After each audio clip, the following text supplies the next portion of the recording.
Hello मेरे प्यारे छात्र छात्राओं, आपका स्वागत है हमारे अपने YouTube चैनल ज्ञान कोचिंग सेंटर पर। आज कई दिनों के बाद पुनः आपकी सेवा में उपस्थित हुआ हूँ। आज हम लोग पढ़ने वाले हैं प्रत्येक वर्ष लगभग आने वाले थ्योरमों में से पाइथागोरस थ्योरम।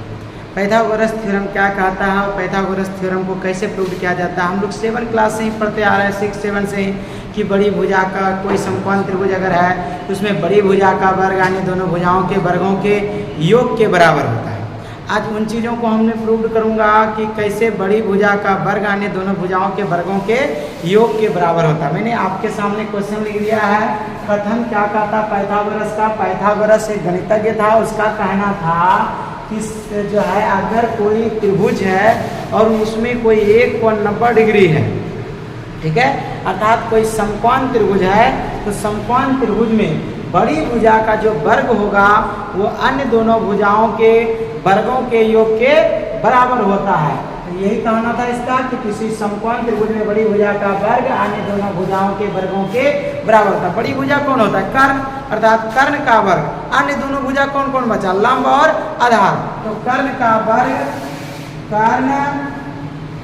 कर्ण का वर्ग करें तो कर्ण का स्क्वायर बराबर लंब का वर्ग, मतलब लंब का स्क्वायर प्लस आधार का स्क्वायर। यही हमको प्रूव करना है। इसके लिए हम क्या करेंगे? समरूपता का सिद्धांत का कसौटी को यहाँ पे लागू करेंगे और उससे प्रूव करेंगे। सबसे पहले हम रचना कर लेते हैं, एक समकोण त्रिभुज बना लेते हैं। यहाँ पे मान लेते हैं कि यह एक समकोण त्रिभुज है हमारा, जिसका नाम है ABC। इसमें 90 डिग्री दे दिए इठो कोण, इसका नाम रख दिए ABC। ठीक है, कोई दिक्कत यहाँ तक में नहीं हुआ होगा उम्मीद है। अब हम इसमें एक रचना करते हैं नया, जिसमें हम क्या करते हैं, शीर्ष B से लंब डालते हैं AC पर। इस लंब का नाम रख देते हैं BD। इस लंब का नाम क्या रख दिए? BD। अब देखिए, अब इसको जो हम किए हैं यहाँ लिख देते हैं। माना कि त्रिभुज ABC एक कैसा त्रिभुज लिए हैं? एक समकोण त्रिभुज है। कैसा त्रिभुज है? समकोण त्रिभुज है। मैं इस त्रिभुज के जगह पे त्रिभुज का संकेत लिख दिया हूँ। तो एक त्रिभुज बना दिए जिसका नाम है ABC, और जिसमें कौन सा कोण आप 90 डिग्री लिए हैं? जिसमें कोण B बराबर कितना डिग्री है? 90 डिग्री है। ठीक है, सीधा रचना जो किए हैं उससे पहले ये लिख देते हैं कि सिद्ध क्या करना है। सिद्ध करना है कि ये जब समकोण त्रिभुज है तो जो कर्ण होगा बड़ी वाले त्रिभुज में, अगर देखो तो ABC में B अगर समकोण है तो इसके सामने वाला भुजा कौन है? AC क्या होगा? कर्ण होगा। तो यही AC का वर्ग मतलब कर्ण का वर्ग अन्य दोनों भुजा कौन कौन बचा? AB और BC। इन दोनों के वर्गों के योग के बराबर होता है, ये प्रूव करना है। अर्थात AC का वर्ग मतलब कर्ण का वर्ग बराबर AB का स्क्वायर प्लस BC का स्क्वायर। ये थ्योरम को हमको प्रूव करना है। से हम लोग सिर्फ जानते आ रहे हैं कि कर्ण का वर्ग यानी दोनों भुजाओं के वर्गों के योग के बराबर होता है। आज हम इसको प्रूव करके दिखा देते कि कैसे आखिर ये बराबर होता है। इसके लिए जो मैंने रचना किया है, रचना को यहाँ दर्शा देता हूँ। रचना क्या किया मैंने? B शीर्ष से BD क्या किए? लंब डाल दिए AC पे। उस बात को यहाँ लिख देते हैं, B से BD लंब AC पर खींचा। BD लंब किस पर खींचा? AC पर खींचा। यहाँ तक भी कोई दिक्कत नहीं। अब हम लोग जो है प्रमाण दे करके इसको प्रूव करेंगे। प्रमाण देने के लिए अब हम क्या करेंगे? 2 त्रिभुज लेंगे। प्रमाण सबूत जिसको कहते हैं, कोई भी चीज़ प्रूव करने के लिए अगर मान लीजिए कि आप चोर हैं, आपको साबित करना कि आप चोर हैं, कैसे हैं? तो कुछ तो निशान होगा कि आप कहाँ चोरी किए थे, रिकॉर्ड है, कुछ वीडियो बना है, ऑडियो बना है, या फिर कोई आपको देखा। उसी तरह से अगर ये हमको प्रूव करना है कि कर्ण का वर्ग अन्य दोनों भुजाओं के वर्गों के योग के बराबर है, तो कैसे होगा? उसको हम क्या करेंगे? सबसे पहले प्रूव करने के लिए सबूत देंगे। वो सबूत है हमारा कि एक बार हम इस बड़े वाले त्रिभुज में चल जाते हैं। और छोटे वाला त्रिभुज में चल जाते हैं। ये दोनों को समरूप कर देंगे और वहां से संगत भुजा समानुपाती कर लेंगे, वहां से हमारा काम हो जाएगा। तो हम त्रिभुज कौन सा लेते हैं, ABC एवं दूसरा लेते हैं ऊपर वाला, एक बार ले लो, दोबारा जो चलेंगे तो बड़ा वाला और छोटा वाला में ले लेंगे, बस काम हो जाएगा आपका। ABC तथा त्रिभुज ADB में चलेंगे, ADB ये दोनों त्रिभुज में चले हम। एक बार इसको लिए, इसको लिए, इसको लिए, 90 डिग्री वाला लिए और उसके बाद जो है आपका आगे का लिए ABC और दूसरा ADB, ये दोनों त्रिभुज में चले। तो आप जो है इसमें आपको क्या दिखेगा कि ये जो भुजा है ये कोण A त्रिभुज ABC में भी शामिल है और ये छोटे वाले त्रिभुज में भी शामिल है कि नहीं। तो दोनों में जब शामिल है जिसका मतलब ये कैसा कोण हुआ, उभयनिष्ठ कोण हुआ। तो कोण A बराबर कोण A कैसा कोण हो गया, ये कॉमन एंगल हो गया। इसको क्या लिख सकते हैं, कॉमन एंगल, ठीक है। इसी को हिंदी में क्या कहते हैं, तो कॉमन एंगल को कहते हैं उभयनिष्ठ कोण। उभयनिष्ठ कोण हो गया, एक कोण बराबर हो गया दोनों का। अब बात बताइए ABC में जब चलिएगा तो ये टोटल जो कोण है B वह कितना है, 90 डिग्री।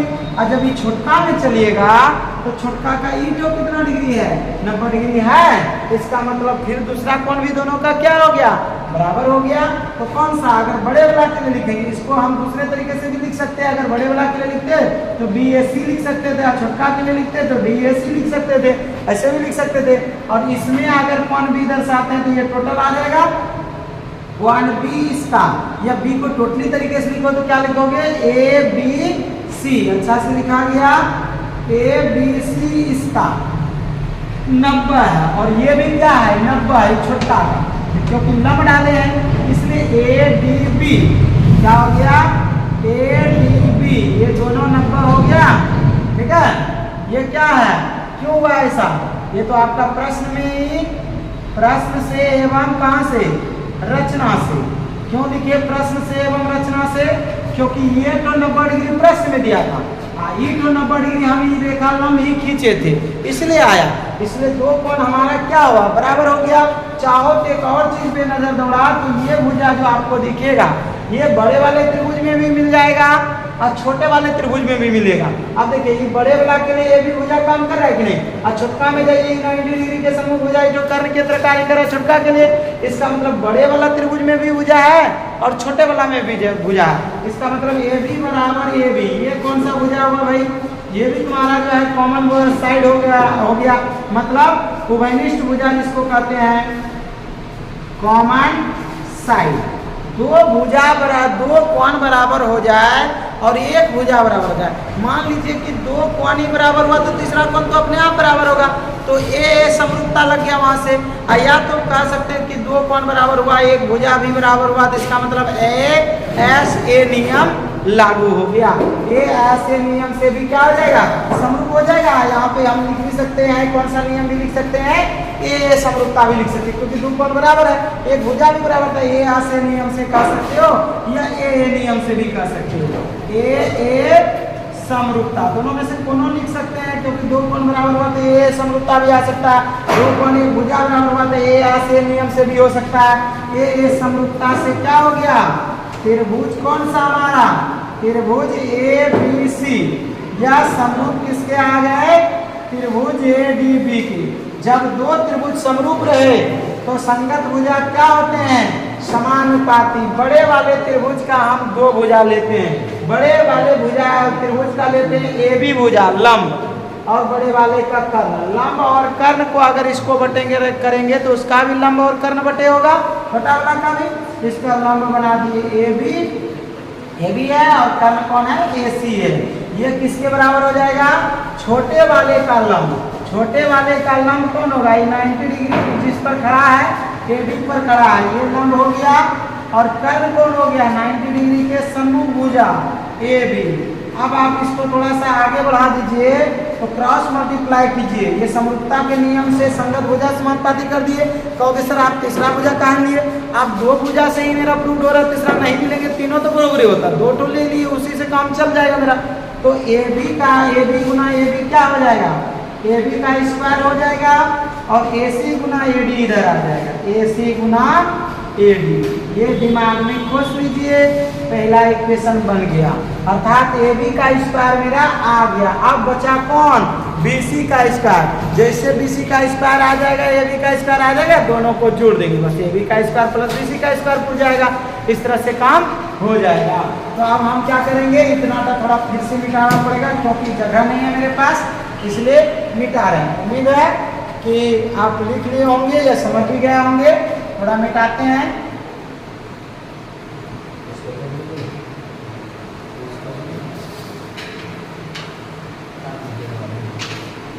अब पुनः प्रमाण एक बार चले, ऊपर वाला त्रिभुज और बड़े वाला त्रिभुज में यहाँ से AB का स्क्वायर बराबर AC गुना AD आया। अब हम नीचे वाला त्रिभुज में चलेंगे और बड़े वाला त्रिभुज में चलेंगे, बस नीचे वाला मेरा प्रूव हो जाएगा। तो हम पुनः किस में चलते हैं, प्रमाण देते हैं, सबूत देते हैं। कौन कौन त्रिभुज का? त्रिभुज ABC। त्रिभुज कौन सा? ABC, ठीक है। और उसके बाद तथा त्रिभुज कौन सा दे देते हैं इसका? त्रिभुज BDC। BDC में इन दोनों त्रिभुज में आप क्या देखिएगा कि इसका बड़ा वाला का ये कौन 90 है ना, और छोटे वाला का ये नीचे वाला में चल रहे हैं इस बार, तो ये बड़ा वाला का ये ठो और ये छोटा का ये ठो, दोनों 90 है। एक कौन बराबर हुआ? दूसरी बात, ये कौन देखो दोनों में शामिल है, इसका मतलब ये कौन कैसा कौन है? उभयनिष्ठ कौन है। और ये भुजा देखो, ये छोटे वाला त्रिभुज में भी मिल रहा है और बड़े वाले त्रिभुज में भी मिल रहा है, इसका मतलब BC भुजा उभयनिष्ठ भुजा है। ये कौन 90 डिग्री है, ये कौन उभयनिष्ठ कौन है। दो कौन बराबर हुआ तो ऐसे समरूप हो गया। ए समरूपता से दो कौन बराबर, एक भुजा भी बराबर हो रहा है, तो ए आशय नियम से भी समरूप हो गया। दोनों नियम लगा सकते हैं हम। तो क्या कह सकते हैं, यहाँ पे कौन कौन कौन बराबर हुआ आपका? कौन C बराबर कौन C, कैसा कौन है? कॉमन एंगल है। कॉमन एंगल का हिंदी उभयनिष्ठ कौन है। और क्या? ई तो 90 डिग्री है, ई तो 90 डिग्री है छोटे का, तो इसको कैसे दर्शाएंगे? ABC। ABC कितना है? 90। और ये तो छोटा त्रिभुज का कौन सा 90 है? ये तो, इसको कैसे लिखेंगे? BDC। कौन? BDC। ये कितना डिग्री? 90 डिग्री। कहाँ से? ये तो बात आ रहा है प्रश्न से, और ये तो हमेशा रचने किए थे, यहाँ लिख सकते हैं प्रश्न से एवं कहाँ से? दोनों बात रचना से। एक तो प्रश्न से तो एक तो रचना से, दोनों 90 डिग्री हो गया। दो चीज बराबर हो गया। दो कौन बराबर हुआ? तीसरा भुजा इटो दोनों में मिल रहा है। इटो दर्शाओगे दर्शाओ, नहीं दर्शाओगे तो कोई बात नहीं, सीधा लिख दो ए समरूपता से, क्योंकि दो कौन जब बराबर है संगत कौन, तो तीसरा कौन भी संगत बराबर होगा। और तीन कौन बराबर हो जाए या दो कौन बराबर हो जाए तो वो दोनों त्रिभुज क्या होता है? समरूप होता है। तो ए समरूपता से क्या हो गया हमारा? त्रिभुज ABC। यह समरूप किसके हो गए? BDC के। जब दो त्रिभुज समरूप हो गए तो फिर हमें क्या करना है? संगत भुजा समानुपाती कर देना है। संगत भुजा लेते हैं। अगर बड़ा वाला त्रिभुज का BC लिए, आधार ले लो और कर्ण ले लो। इसका आधार आ गया BC और कर्ण कौन आ गया? AC बराबर, तो बड़ा छोटा वाला के भी आधार और कर्ण, तो इसके लिए आधार कौन बनेगा? ये तो DC। और कर्ण कौन बन जाएगा? 90 डिग्री के सामने सामने वाला भुजा। ये तो 90 डिग्री के सामने वाला भुजा है, तो ये भुजा आपका BC कर्ण बन गया। संगत भुजा समानुपाती कर दे दोनों का। अब क्रॉस मल्टीप्लाई कर दो, नीचे वाला लाइन में कर देते हैं। यहाँ से BC गुना BC क्या हो जाएगा? BC का स्क्वायर बराबर कितना आ गया? AC गुना BC। अब BC का भी स्क्वायर मिल गया, AB का भी स्क्वायर मिल गया। समीकरण फर्स्ट में AB का स्क्वायर मिला था, समीकरण सेकंड में BC का स्क्वायर मिला था। दोनों इक्वेशन को अब क्या करते हैं? जोड़ लेते हैं। इतना का अभी का है और ये पहले वाला अभी रखा हुआ, तो इसका भी यहाँ जरूरत लगेगा। तो क्या करते हैं? Equation first as equation second को क्या कर देते हैं? जोड़ देते हैं। जोड़ने पर जब समीकरण को जोड़ा जाता है तो LHS को LHS के साथ जोड़ा जाता है, RHS को RHS के साथ जोड़ा जाता है। तो देखिए फर्स्ट का LHS क्या है? ए बी का स्क्वायर दे दिए प्लस सेकेंड का क्या है, सेकेंड का बी सी का स्क्वायर है, दोनों जोड़ दिए। अब आर एच एस को जोड़िए, आर एच एस में क्या है इसका ए सी गुना ए डी दे दिए। अब प्लस इसका क्या है आर एच एस, ए सी गुना डी सी, ए सी गुना डी सी, कोई दिक्कत नहीं यहाँ तक में। अब हमारा क्या आ गया ए बी का स्क्वायर प्लस बी सी का स्क्वायर, ए सी दोनों पार्ट में है, बीच में जोड़ है, ए सी कॉमन ले सकते हैं, कॉमन ले लिए, क्या बच गया इसमें ए डी, इसमें क्या बच गया डी सी। अब थोड़ा फिगर पे ध्यान दीजिए, ए बी का स्क्वायर प्लस बी सी का स्क्वायर, इसको कुछ नहीं कीजिए बस। अब ए सी गुना ए डी और डी सी को जोड़िए तो कटा, ए सी में डी सी को जोड़िएगा, एक टोटल भुजा मिल जाएगा। तो ए सी प्लस डी सी के जगह हम क्या लिख सकते हैं, ए सी के बराबर पहुंच जाएगा। यहाँ से मेरा क्या आ गया ए बी का स्क्वायर प्लस बी सी का स्क्वायर बराबर ए सी गुना ए सी का स्क्वायर। अब इसको इधर लिखो, इसको इधर लिख दो, क्या फर्क पड़ता है इसमें, ए सी का स्क्वायर बराबर ए बी का स्क्वायर प्लस बी सी का स्क्वायर, यही तो आया। कर्ण का स्क्वायर बराबर लंब का स्क्वायर प्लस आधार का स्क्वायर। धीरे धीरे 2 बार 3 बार वीडियो को देखिएगा तो समझ में आ जाएगा। 10वां क्लास में जितना थ्योरम है मैं इसी तरह से मुख्य थ्योरम को सॉल्व कर दूंगा, और इस पर आने वाला जितना भी वीवीआई सवाल है जो कि बोर्ड एग्जाम में पूछ सकता है, उन सवालों को भी मैं धीरे धीरे सवाल को सॉल्व करने का कोशिश करूंगा कि आप लोगों के सामने उपस्थित कर सकूं। उम्मीद है कि आप इस थ्योरम को समझ गए होंगे। फिर मिलते हैं अगले दिन के वीडियो में।